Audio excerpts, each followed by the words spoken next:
if people take too much from you, if you get anxious about confrontation, if you'd like to, in some kind of way, find a way of getting some relief without the conflict, then this is for you. I'm a psychotherapist, psychologist, coach. I work for 30 years full-time all over the world with lots of different people. My name's Poppy. I work for you. I'm unaffiliated.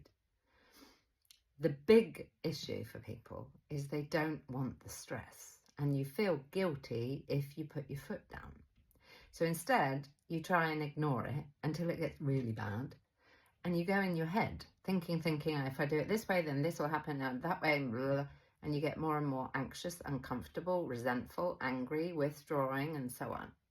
And what will be happening in your body is you get issues with your stomach, fibro, irritable bowel, ulcerative colitis, overwhelm, panic attacks, PTSD.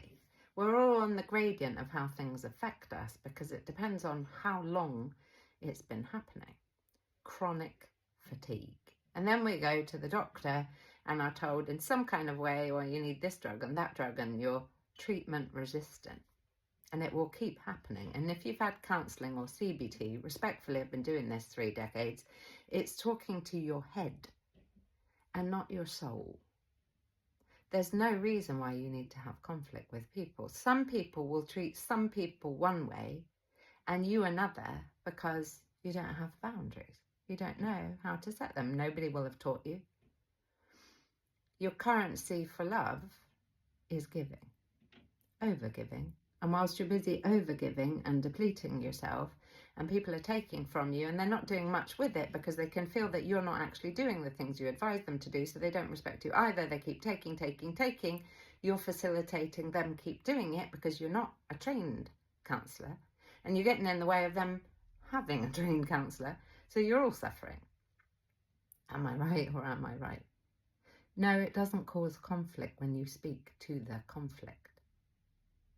It causes conflict when you avoid the conflict, and it will get worse and worse and worse if it hasn't already, until such time that you burn out or you cannot do it anymore.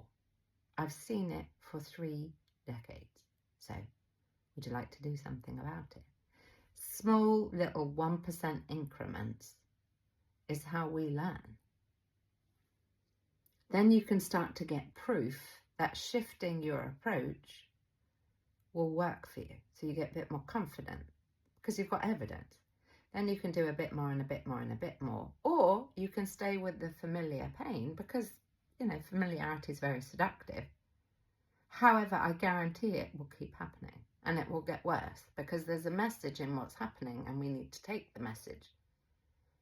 And we need to take ownership of our part, which is we will be facilitating it happening because our response is that. You don't need to feel guilty for having feelings about a situation.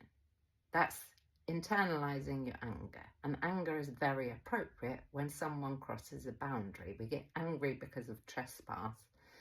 Or if you've broken a value of your own, you'll be angry with yourself. So I have a program for you. There's a lot of testimonials. Check it out. It's now pay what you can, what you feel it's worth, and or what you've got.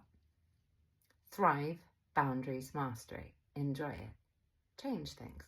And you'll see, you'll get evidence that actually when you take care of you, you're also by default taking care of others because nobody will thank you for being nice ever. They'll punish you for it. And there's a big psychology as to why that's the case. Have a look at the program and you'll find out.